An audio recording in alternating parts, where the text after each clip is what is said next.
This is part 72 of my series on my Engage Model Railway project. Previous parts cover the project from its inception through the creation of the baseboard, selection and laying of track, building of scenic items, obtaining rolling stock, etc. The project is ongoing. This part deals with an individually built model of a Southern S15 locomotive which I bought on eBay. This model was built by the same gentleman in the UK who made my LMS Patriot and Turbomotive models and the GWR Dean goods that I have, which I've previously shown in this video series. I bought these models on eBay from his son. He was obviously a dedicated modeler of the old school, a retired engineer apparently, and he made a fine job of these models, both in terms of assembling and finishing them, and in terms of ensuring that they ran properly. His son absolutely did a good job of packing the models for shipping from the UK to me in Canada in boxes wrapped with lots of padding. Unfortunately, shipping from the UK to Canada involves a lot of violent shaking and shocks, it seems, and with the small details on these models, things do tend to get broken off inside the box. In this case, the front vacuum pipe had come off, and the figure of the driver had come adrift. So I had the model on the bench and used some cyanoacrylate glue to reattach these details before trying the loco on the tracks. And here is the loco on the track, with the driver back on the footplate and the front vacuum pipe back in place. The loco is numbered 508, which would place it in the last batch of S15s made in 1920, which was the first year that these locos were made.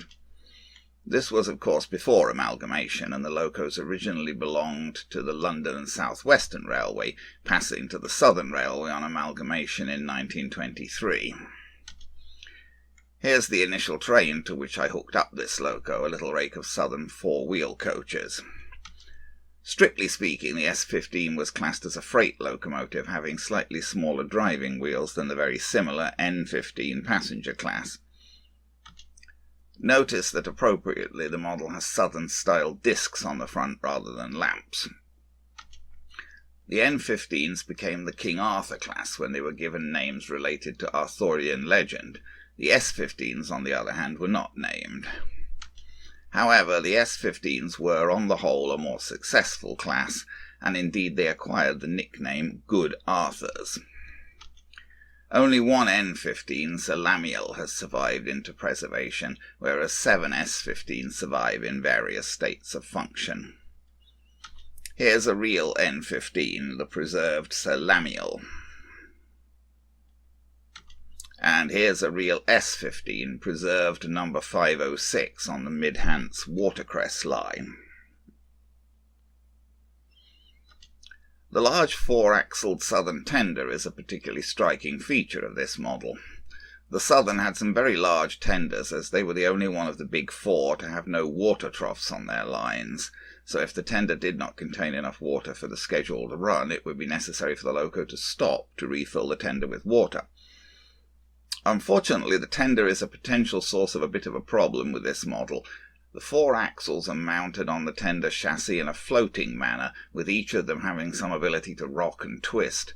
This does mean that there is quite a lot of potential for this tender to derail if not driven very carefully over points, etc.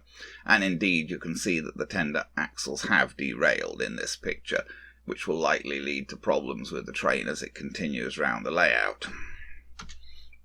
Both the loco and the tender are made of metal, giving the model very solid weight and good pulling power. The engine operates smoothly, and the complex valve gear works well and looks very good.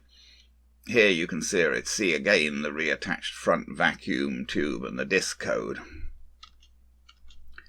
Although this is an S15, I decided to give it further passenger duty, hooking it up to this fine rake of Daypole-Maunsell coaches, which I previously reviewed.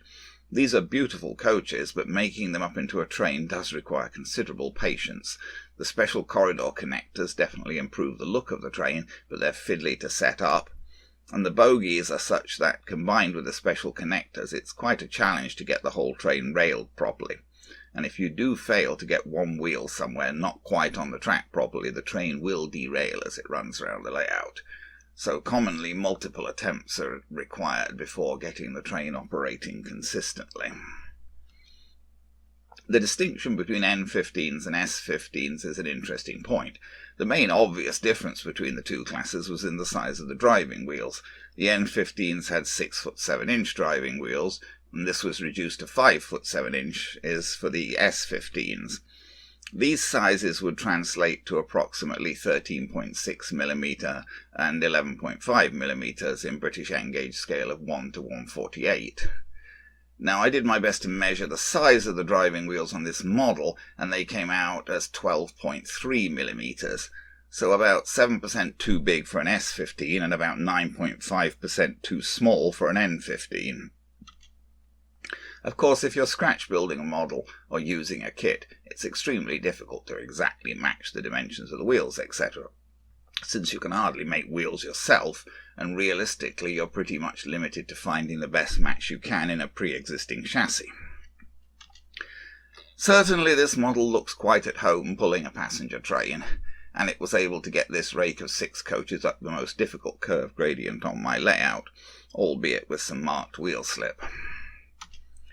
I did find it very difficult to get this train with all the Maunsell coaches behind the S15's tender round my outer lines. Specifically, the problem was in getting it over the scissors crossover between the outer tracks, which can be seen at bottom left here. This Kato 4-way crossover is rather a problem for a lot of trains, since it has a lot of complex high guide rails between the tracks. It was very hard to get this train over that crossover without derailment, which is why I resorted to running the train on the inner track, which can have its own special problems, but seemed to give no major trouble to this train. Although even on the inner track I did need to be a bit careful over the points and to keep an eye on those tender axles to be sure that they didn't get out of true. Here's the train going under the viaduct, to which I recently added 2 more arches, seen here just to the left of the train. Pretty weird architecture, I admit, but more interesting than the original plain Kato bridge. The driver is on the right. I'm not sure if that would have been correct Southern practice. Normally I would have put the driver on the left, but in this case the fireman was still attached to the tender on the left when I got the model, so the driver pretty much had to go on the right. Here's the train in Colville Station. Of course it doesn't really fit. I don't have room on my layout for a station really big enough for a 6-coach train. Here's a more unusual view from above the east end of the layout. You can see the cable laying crew there and some details on Colville Station, including a porter and a pillar box. I see that the bicycle that was propped up against the station sign has fallen over. I don't tend to stick things in place unless I have to, so this does mean that something or other is always falling over.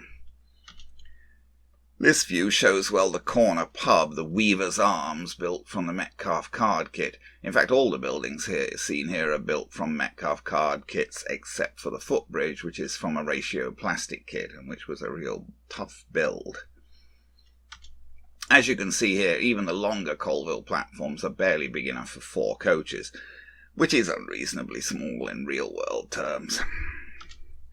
There's a good deal of less than satisfactory approximation on my layout, of course, but I try to focus on enjoying the good features rather than fretting about the bad points, unless they really bug me too much.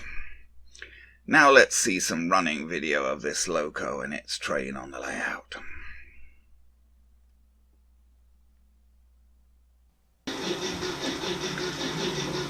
So here we're looking down by the viaduct, and here's the train coming. You can see those discs there coming round under the viaduct. And those Maunsell coaches are all railed properly now, and so long as you get them railed properly they stay on pretty well. But you've got to be careful with them. And here's the train. You can't really see the wheel slip very much there. It is wheel slipping as it comes up there, but it gets up pretty well.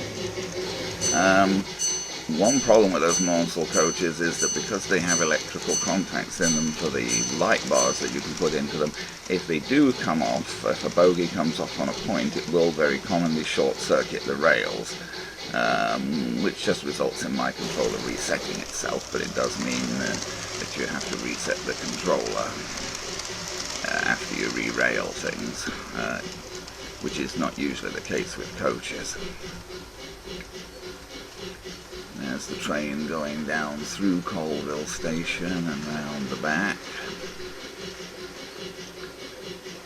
generally speaking, everything works fairly well on this inner line. The biggest problem with this train I was originally trying to run it on the outer line, and it was getting the tender and the front coach over the crossover was very iffy.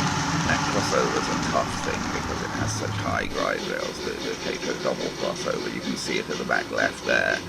If I were building my layout again, I don't think I'd put that in. I'd find some other way of connecting in the inner and outer zones, just maybe by ordinary single crossovers.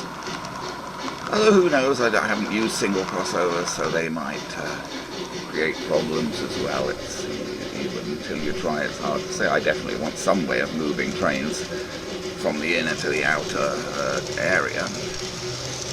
Use a little bit of wheel slip there, even if you got to the top, because the coaches were still coming up. But I didn't weigh it actually, but it's a heavy model. It's all metal, so it doesn't have traction tires or anything, but it's heavy. It has a good grip on the rails. So even though it's pulling a pretty large train here, it can get it up the steepest incline. And it seems to run well. The engine runs very smoothly. The biggest problem with it as a model is that tender. The tender is not entirely accurate, really, strictly speaking. The tender should have 2 bogies rather than 4 separate axles if you look at pictures of actual 4-wheel tenders behind S15s. So it's not entirely accurate, and the way the axles are mounted, it's a kind of odd way the 4 axles are mounted. Each axle has an ability to float. It can rock from side to side, and it can tilt, as it goes around the corner. You can't really see it as it goes around the corner there, but of course as it goes around the corner, being relatively long, that 4-wheel tender, it has to turn.